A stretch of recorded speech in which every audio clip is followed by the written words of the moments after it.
You noticed it before you could explain it. The room did not change, but something in you stopped answering it. You recognized this. The voice you used to offer is still there, but it no longer opens the same door. It ended without a scene. And now, when they reach for you, there is a pause where response used to live. There is a hallway in you that no longer echoes. You did not decide this in the way decisions are usually made. It was not an argument won, nor a boundary declared, nor a final sentence spoken with clarity and force. It occurred the way certain internal endings occur quietly, without announcement, and with a precision that leaves no residue of doubt. You cease to react, and in that cessation, the entire arrangement around you lost its familiar structure. At first, what changed was so small that it could have been mistaken for fatigue. A message arrived, and you did not lean toward it. A tone sharpened, and you did not adjust yourself to soften it. Someone pressed into you with urgency, and you did not feel the reflex to meet it halfway. The door remained where it always was, but the hinge did not move. Again and again in my patience, I saw that what appears to others as indifference is, in fact, the conclusion of a long internal labor that no longer needs to display itself. The psyche, when it has exhausted a certain pattern, does not negotiate its exit. It simply withdraws the energy that sustained it. What you have called reaction, this immediate bending toward the emotional demands of another, was never merely a behavior. It was a system of allocation, a constant redistribution of attention, interpretation, and subtle self-adjustment that maintained a fragile equilibrium. You held that equilibrium for longer than you now remember. When you stopped reacting, you did not become cold. You became unavailable to a pattern that required your participation to exist. This distinction is not visible to those who relied on your responsiveness as a stabilizing force. To them, the absence of your reaction registers as a disturbance, a kind of silence that is not empty but resistant. They try the first door, the familiar one. They speak in the tone that used to elicit your quick understanding. They repeat phrases that once drew you into alignment. They wait for the small signals you used to give, the slight shift in your posture, the attentive silence that carried their meaning forward. But the hallway remains unchanged. The door does not open. So they try another door.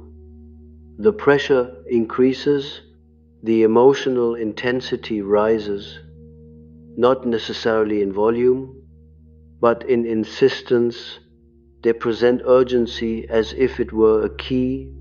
They assume that if they can recreate the conditions under which you once responded, the mechanism will restart.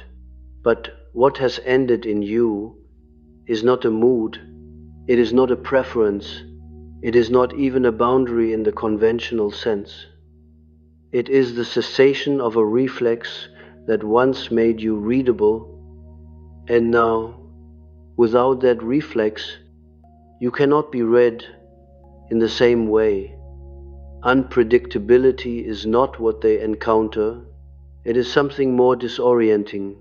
They encounter a surface that does not return their projection, a mirror that no longer confirms their interpretation.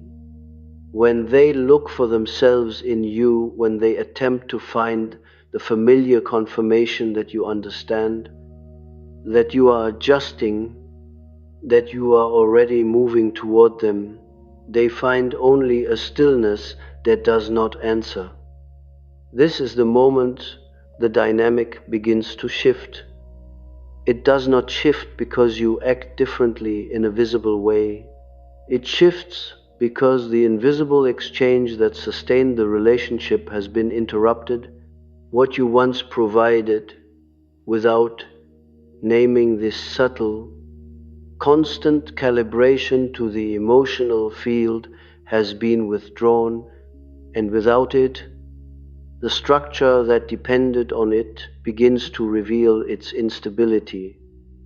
In my work on the relations between the ego and the unconscious, I observed that the persona, the part of us that mediates between inner reality and outer expectation, can become so finely tuned to the demands of others that it ceases to serve the individual. It becomes an instrument of adaptation so complete that it erases the distinction between response and compulsion. You have lived inside such a tuning. You knew, often without thinking, how to respond in a way that preserved connection, reduced tension, and maintained a certain coherence in the environment around you. But such coherence comes at a cost. It requires that you remain in a state of constant receptivity to the signals of others. It requires that you detect, interpret, and adjust in real time. It requires that your inner world remain open to invasion, not in the dramatic sense, but in the subtle, continuous sense of being shaped by what is not yours. Over time, this creates a condition in which your reactions are no longer your own. They are the predictable outcomes of a system that has learned to prioritize external equilibrium over internal integrity. When that system ends, it does not announce itself. It simply stops. And when it stops, the world that was organized around it begins to lose its clarity. Those who were accustomed to your responsiveness experience a gap. They cannot immediately name it, but they feel it. It appears to them as distance, as withdrawal, as a kind of absence that is difficult to locate. You are present, but you are no longer participating in the same way. You are listening, but you are not entering. You are aware, but you are not adjusting. This is where the misreading begins. They may say that you have changed. They may say that you are colder, less caring, less engaged. They may interpret your stillness as indifference, your lack of reaction as disinterest. But what they are encountering is not a reduction of feeling. It is the removal of a mechanism that once translated feeling into immediate response. You still perceive, you still register, you still understand, but the pathway from perception to reaction has been interrupted, and without that pathway, your presence becomes difficult to interpret. The hallway remains, but the sound has been absorbed. There is, in this condition, a particular form of solitude that is not chosen but recognized. You find yourself standing at a threshold that you have already crossed. Behind you is the familiar pattern, the quick reaction, the immediate alignment, the subtle negotiation that kept everything moving. Ahead of you is something less defined, less responsive, less predictable to others. You do not step forward, You simply notice that you are no longer where you were. I have called this elsewhere, not as theory, but as fact. A shift in the locus of psychic authority, when the individual withdraws energy from the adaptive persona. That energy does not disappear. It returns to the center. It consolidates in a way that makes external demands less compelling. What once required your response now passes through you without the same urgency. Not because it is unimportant, but because it no longer has the same claim on your structure. This is experienced by others as a loss of access. They reach, and the door remains closed. They speak, and the voice they expect does not return. They wait, and the reaction that once confirmed their place in your inner world does not arrive. And in that waiting, something begins to collapse. Not dramatically, not visibly, but structurally. The pattern that depended on your reaction begins to falter. Without your immediate adjustment to the tension they bring does not resolve in the same way.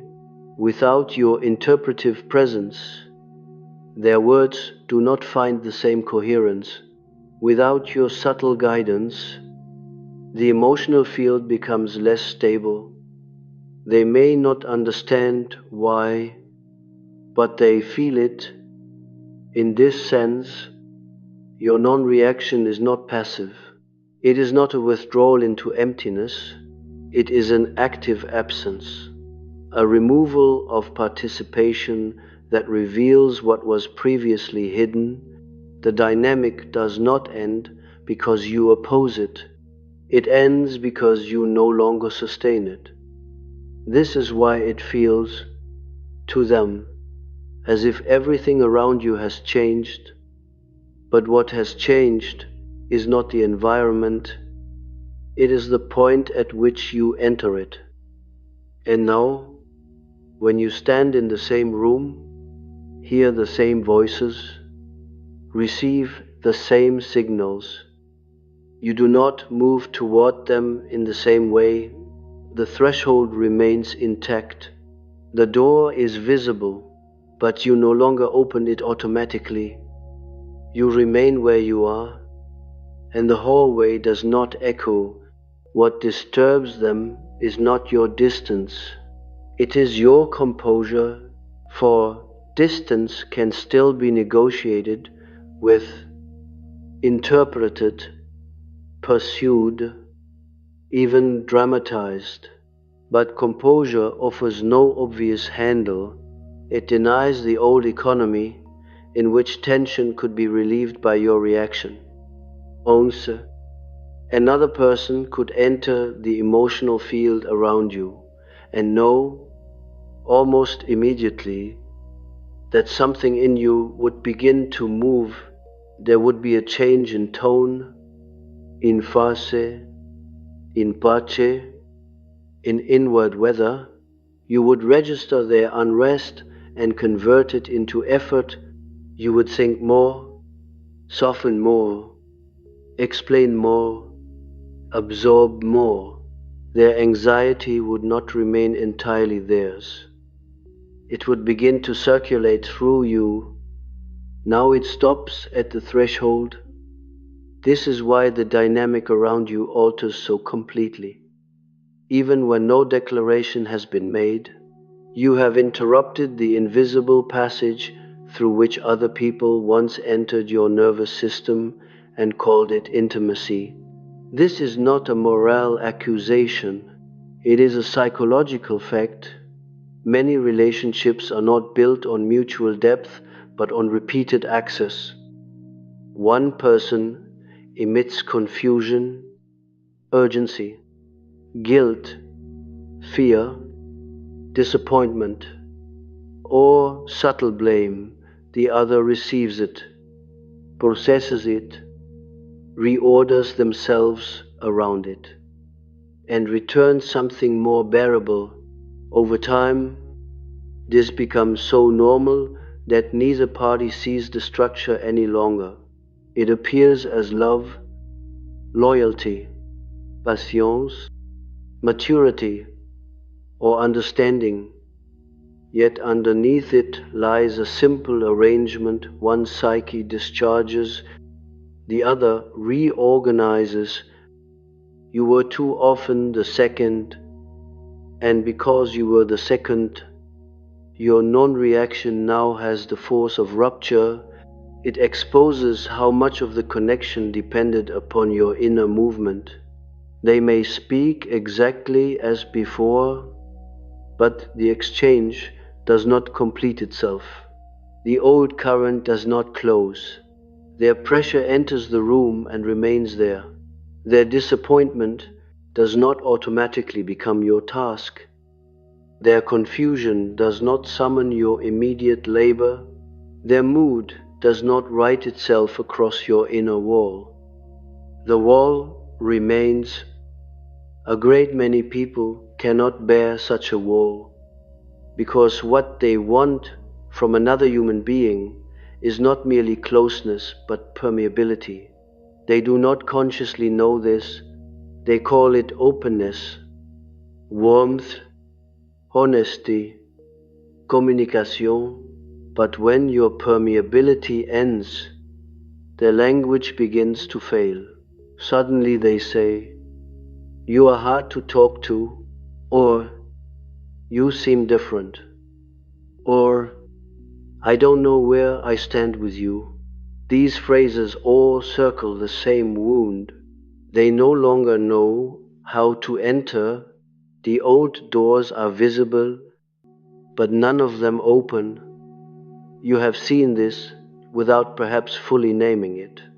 A person who once felt effortless around you now becomes strangely repetitive. They restate, intensify, dramatize, or retreat. They try humor, then sorrow, then accusation, then nostalgia. They move from one door to another inside the same hallway, trying each handle with increasing uncertainty, for what they seek is not your explicit agreement, but your involuntary reaction. That reaction used to assure them that the bond remained real, that their emotion had crossed into you, that they still possessed a route into your psychic interior. When no such route appears, panic may take subtler forms than anyone admits.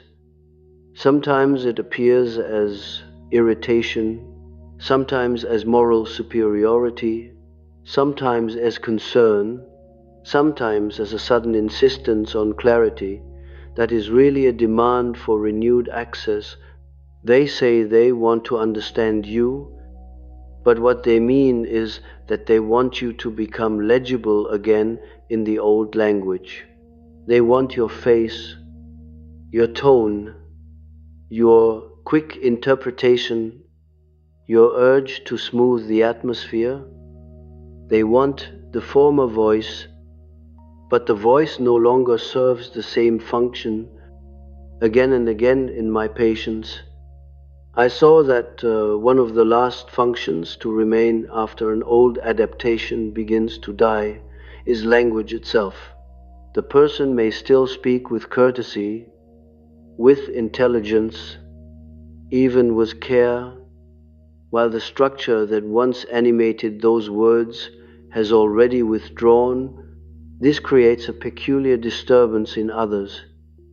They hear the familiar sound, yet cannot reach the previous depth of influence. The voice is present, but it no longer opens the door.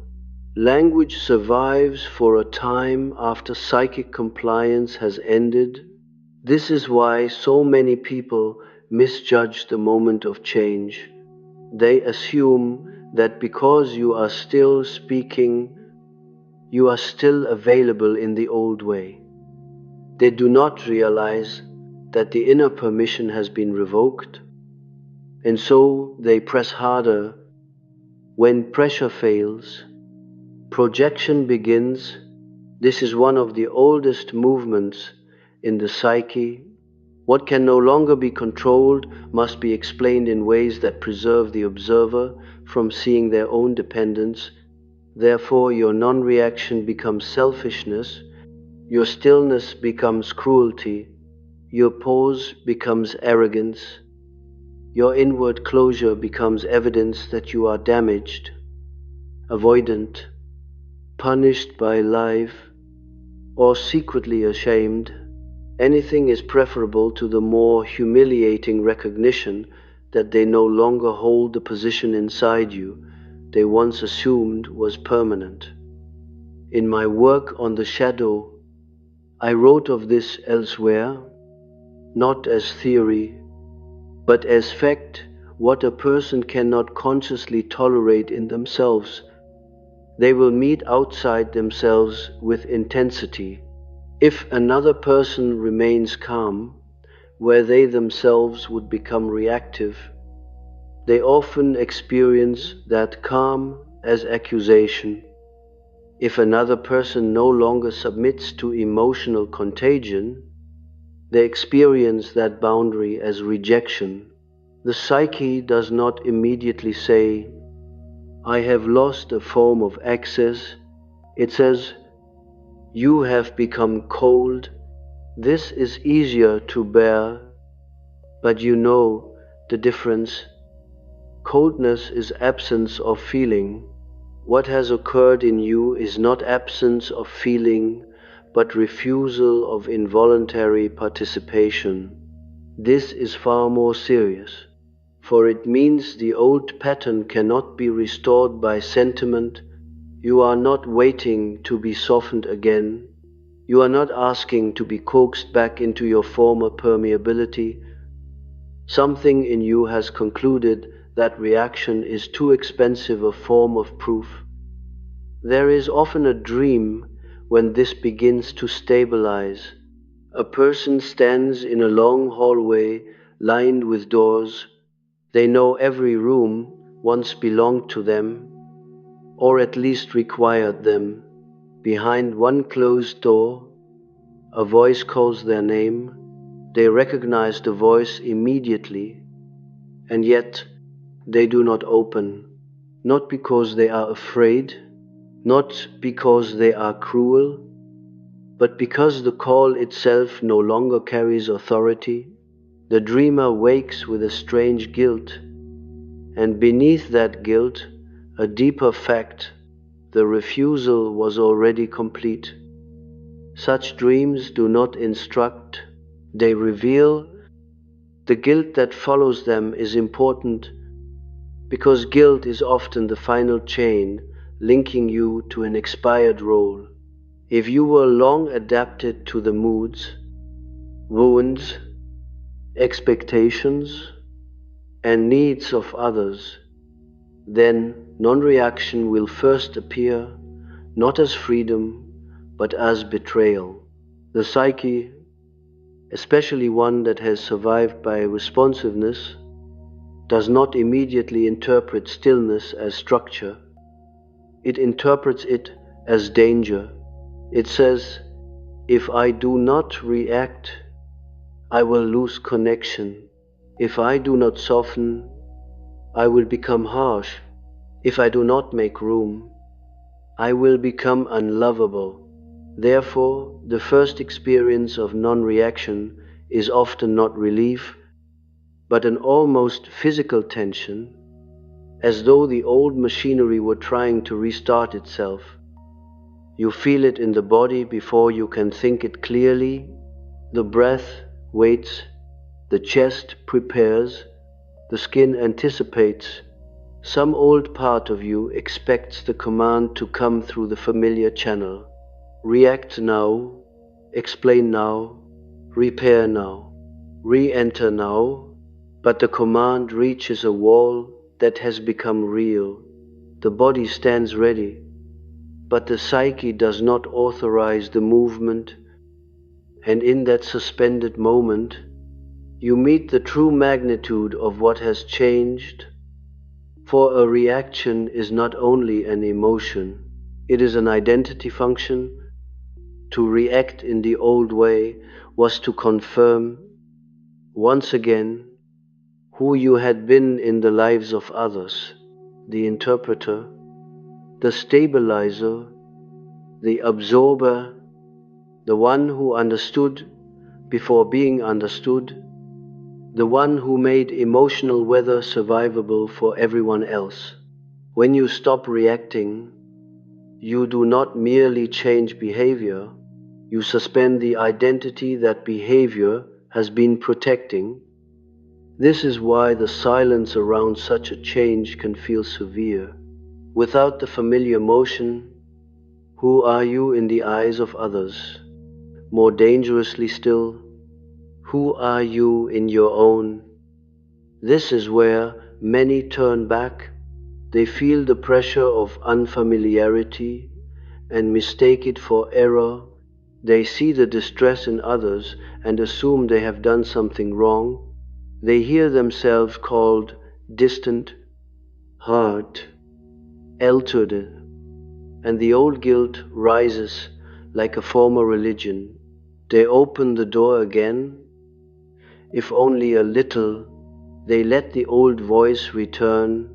They resume the work of making themselves permeable, and immediately the surrounding world relaxes because the system recognizes its own restoration.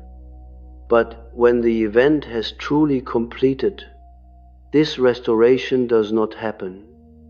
You may attempt it once or twice from habit, but it carries an inner falseness now. The words feel borrowed, the effort tastes stale. You find that what once appeared virtuous has become intolerable to inhabit. The old reaction no longer feels generous, it feels invasive, not because another person has changed, but because you can finally feel the extent to which your previous self-abandonment had been normalized. This recognition is not dramatic. It is humiliating in a quieter way. One begins to see how much of one's so-called goodness was organized around fear.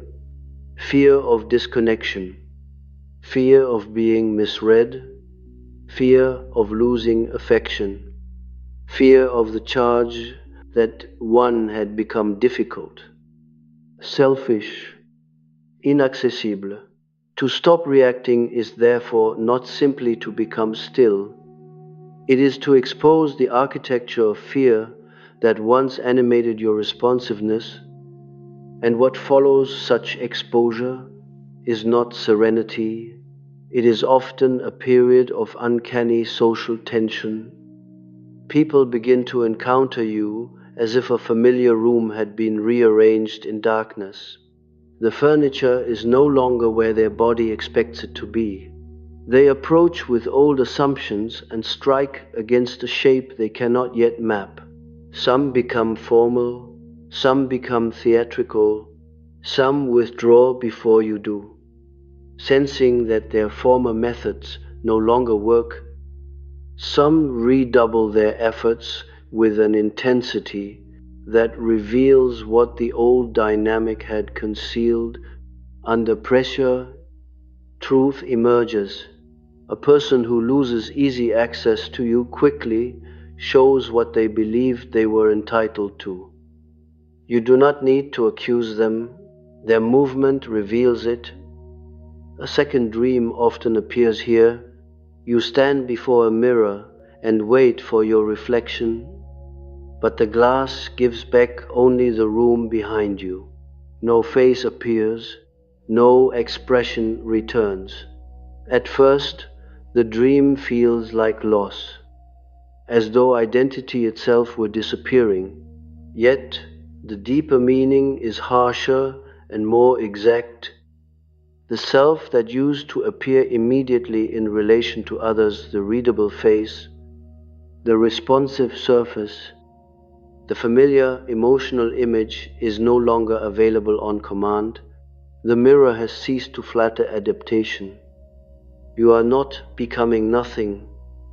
You are becoming difficult to use.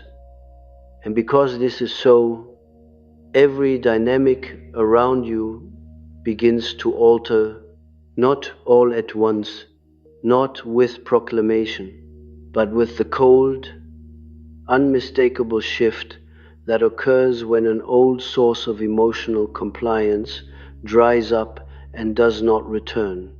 At a certain point, the disturbance in others ceases to be subtle. It condenses. What was once an unspoken tension becomes visible in small, unmistakable gestures. A pause too long, a look that lingers a moment past comfort, a sentence that begins with ease and ends with a faint, searching uncertainty. They are not reacting to what you say, they are reacting to what no longer happens inside you. When they speak, this is where the structure reveals itself most clearly. You begin to see, without effort, how much of the connection once depended on your movement rather than theirs. They speak, and the words arrive intact. They carry tone, implication, sometimes even care. But the invisible continuation that used to occur within you, the expansion, the interpretation, the quiet labor of making their expression whole, does not begin. Their words remain their own, and in that separation, a certain exposure takes place.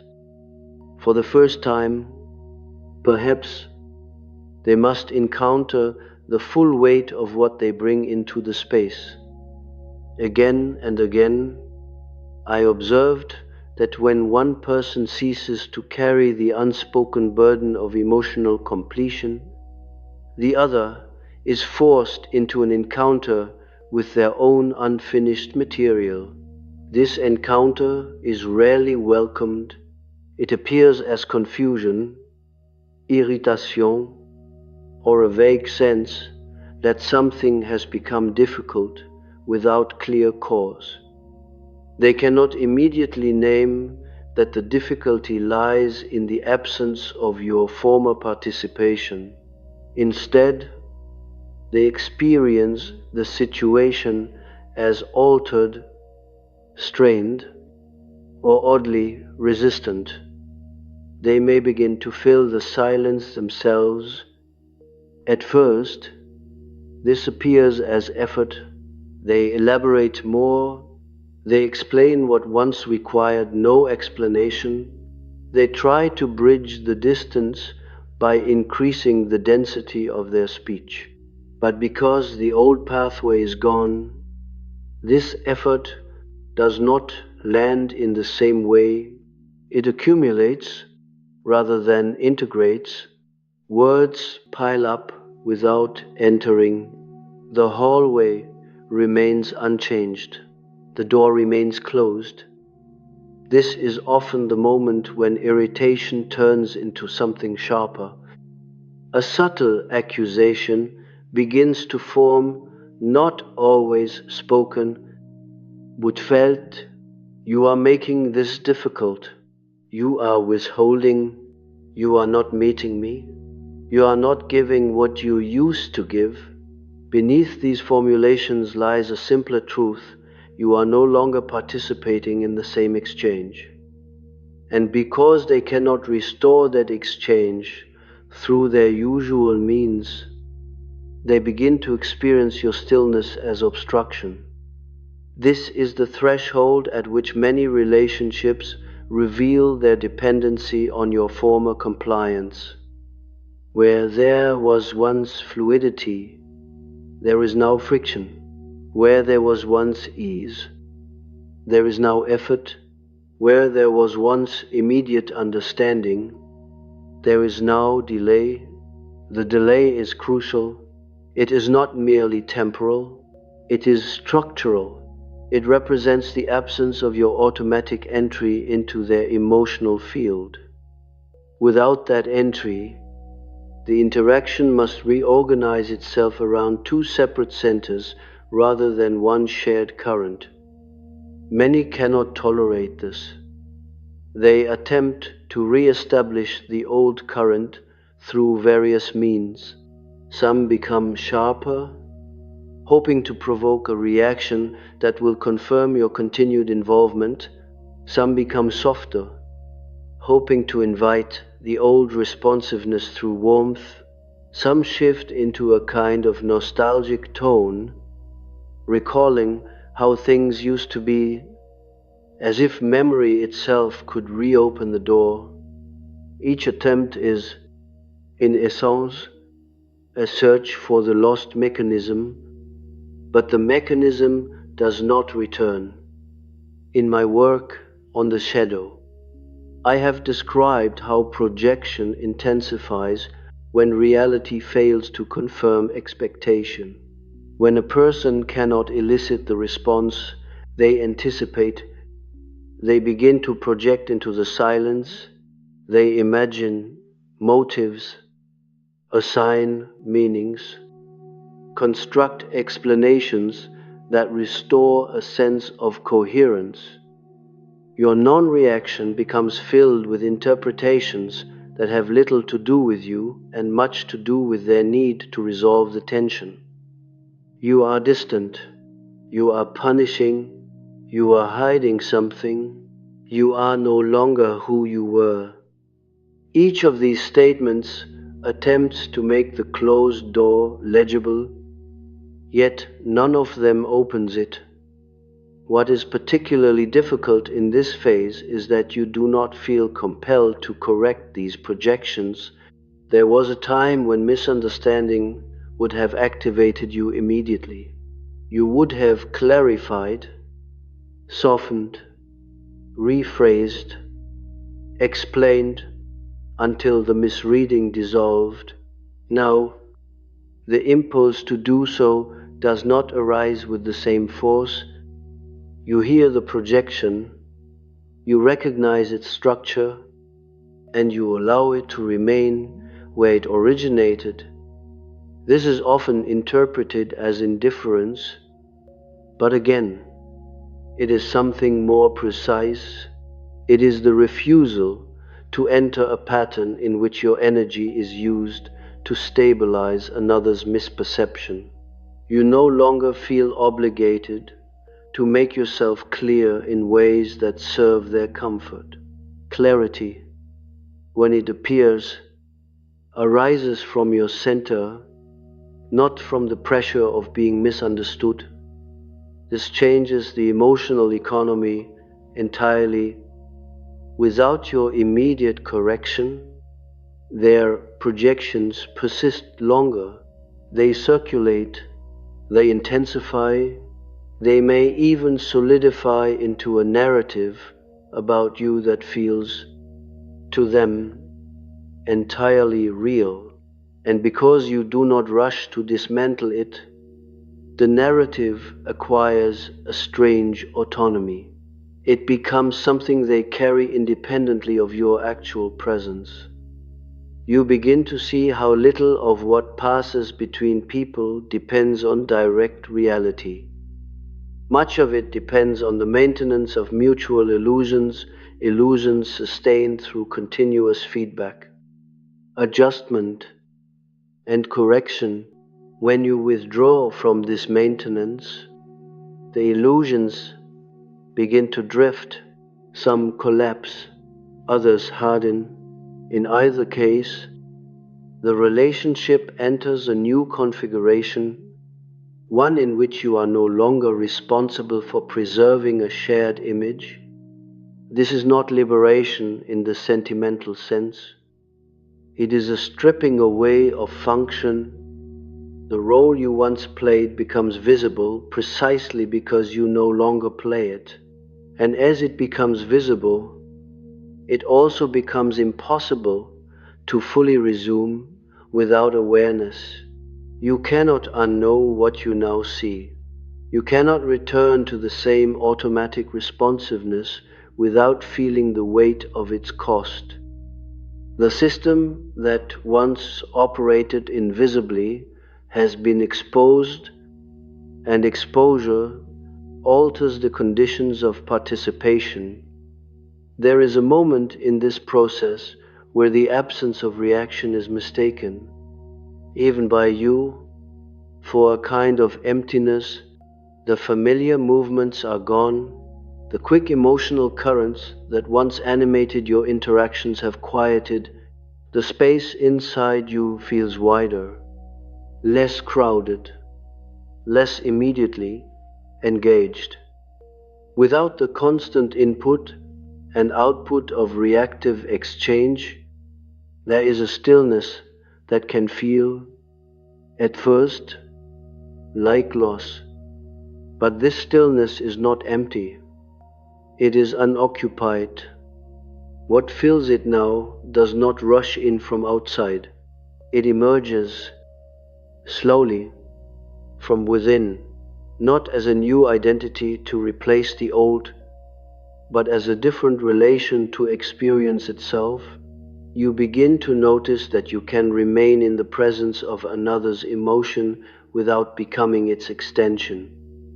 You can hear without absorbing, see without reorganizing, feel without immediately translating that feeling into action. This capacity was always latent. It could not become active while the old pattern dominated. In clinical observation, I have seen that when a person ceases to function as an unconscious regulator of others, they often enter a phase of profound recalibration. The psyche, no longer occupied with continuous external adjustment, turns toward its own contents with a clarity that was previously unavailable. This can feel disorienting. Without the constant reference to others, one's own inner movements become more pronounced. You notice thoughts that were previously drowned out. You feel tensions that were previously diffused through interaction. You encounter impulses that do not immediately translate into response. This is the beginning of a different kind of orientation, not toward others as primary, but toward the internal structure that had been subordinated to them. And yet, even as this orientation deepens, the external world continues to respond to your change. Some relationships thin out, not through conflict, but through a gradual loss of shared function. Conversations become shorter, less charged, less necessary. The old rhythm cannot sustain itself without your contribution, and without that rhythm, the connection finds its natural limit. Other relationships intensify, but in a different way. They become more explicit. What was once implicit must now be spoken, negotiated, clarified. There is less assumption, more awareness. This can create a different kind of tension, one that is not resolved through automatic adjustment, but through direct encounter. Not all can meet you there. Some leave, not always dramatically, often quietly, through reduced contact, delayed responses, a subtle retreat that mirrors your own but for different reasons. They do not say, "I can no longer access you." They say, "We've both been busy," or "Things have changed," or "Nothing at all." The connection dissolves into the background of life, not because of conflict, but because the structure that sustained it no longer exists, and you do not chase it. This is perhaps the most unmistakable sign that the event has completed. The absence of reaction is not replaced by a different form of pursuit. You do not seek to restore what has faded. You do not move to compensate for what has been lost. You allow the change to remain even when it carries with it a certain quiet solitude. This solitude is not the loneliness of exclusion.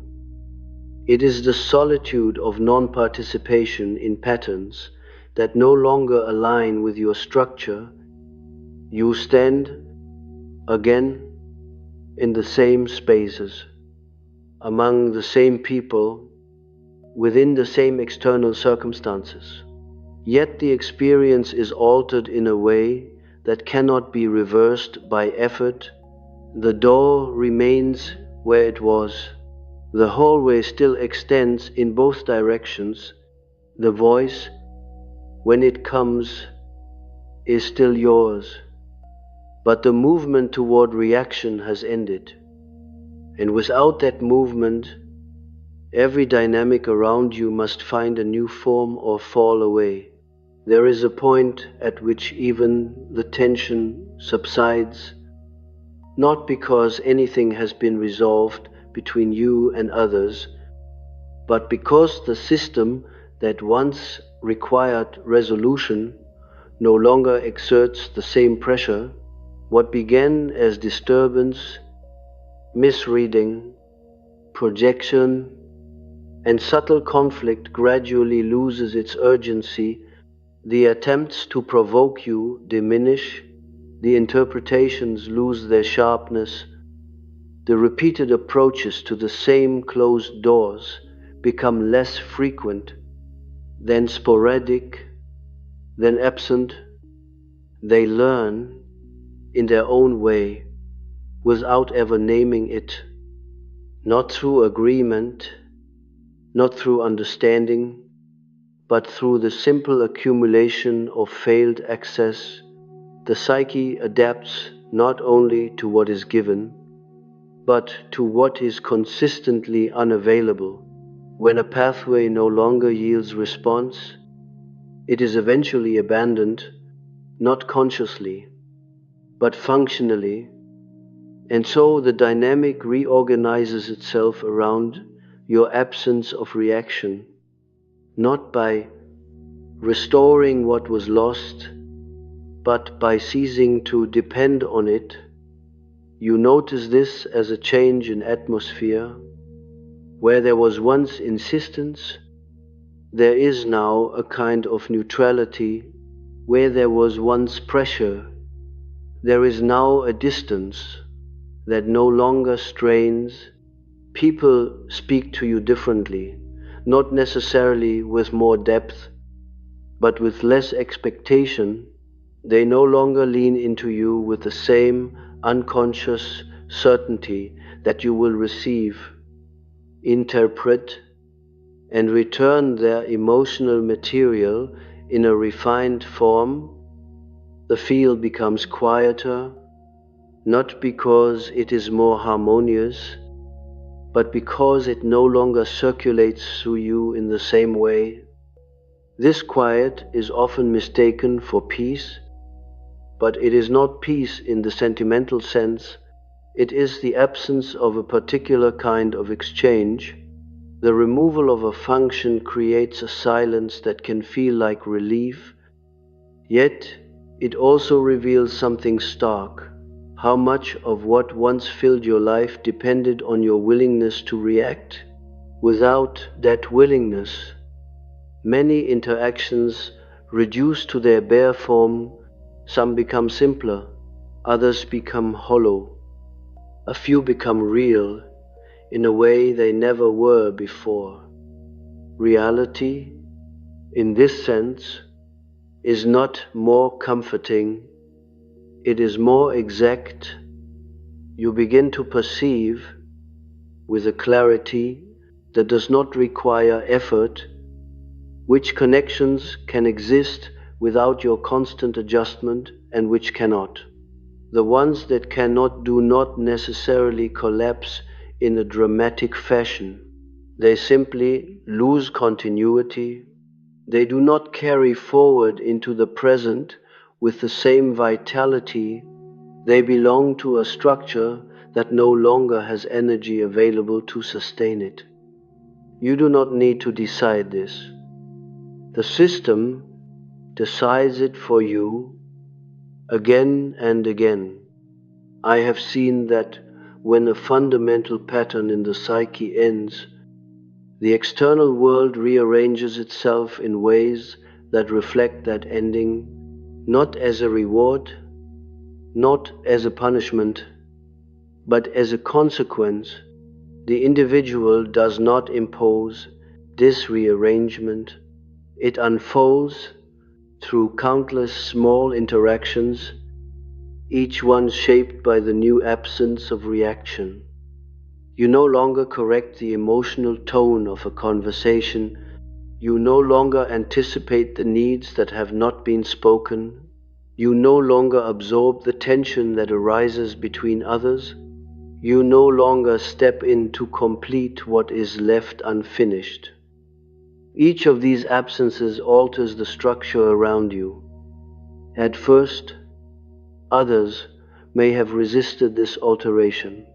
They may have tried to restore the former pattern, to re-establish the familiar flow, but as those attempts repeatedly fail, a different adjustment occurs. They begin to orient themselves without relying on your previous function. Some do this by stepping back, some by redirecting their energy elsewhere, some by confronting, however, reluctantly, their own unprocessed material. This last movement is the most difficult to observe because it often remains hidden. When you are no longer reacting, others lose a surface upon which to project their unresolved elements. What they once externalized through interaction with you now remains within their own psychic field. This does not automatically lead to insight. More often, it leads to discomfort, and this discomfort seeks resolution in ways that do not necessarily involve you. They may become more reactive elsewhere. They may seek other forms of emotional discharge. They may construct narratives that justify your change and preserve their self-image. Or, in rare cases, they may begin to see, but whether they see or not is no longer your concern. This is not indifference. It is the recognition that your role in their psychic economy has ended. You are no longer the mediator of their internal tensions. You are no longer the regulator of their emotional states.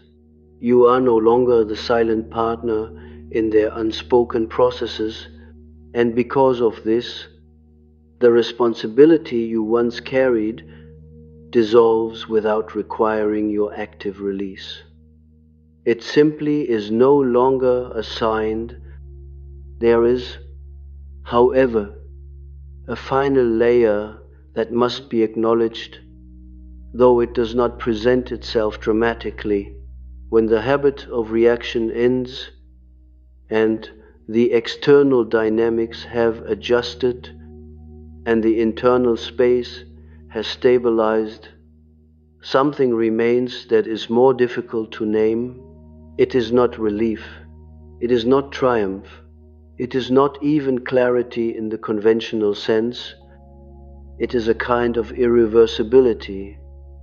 You begin to understand, not through thought but through direct experience, that the former state cannot be re-entered in the same way. You could imitate it. You could perform the gestures, reconstruct the responses, re-engage in the patterns that once defined your interactions. But the authenticity of those movements has been lost. You would be acting against a structure that has already reorganized itself. This is what gives the change its final weight. It is not that you have chosen differently, it is that you can no longer choose as you once did. In my observations, this is the moment when the individual fully encounters the consequence of inner transformation, not as an achievement, but as a limit, a boundary that does not need to be enforced, because it is no longer possible to cross it in the old way. The psyche has withdrawn its participation from a certain mode of being, and that withdrawal is not subject to negotiation. You may still feel the echoes of the former pattern. A situation arises that would once have drawn you in completely, a tone that would have activated your immediate response, a familiar configuration of need, expectation, and subtle pressure. For a brief moment, the old pathway lights up, the body remembers, the mind anticipates, the entire system prepares to move, and then it does not. The movement stops before it begins. There's no effort in this stopping, no resistance, no internal struggle, only the absence of a mechanism that once operated without question. The door remains closed, not because you hold it shut, but because the hinge no longer connects to the same force. This is the final distinction. You are not withholding reaction. You no longer generate it in the same way. And because of this, everything that once depended on that generation must either transform or disappear. The world around you reorganizes itself accordingly, not in recognition of your change, but in response to the structural absence that your change has created. You remain present, you remain aware, you remain capable of feeling, perceiving, understanding, but you no longer serve as the medium through which others complete themselves, and in that absence, something precise and irreversible has taken place inside you. The empath who reacted no longer exists.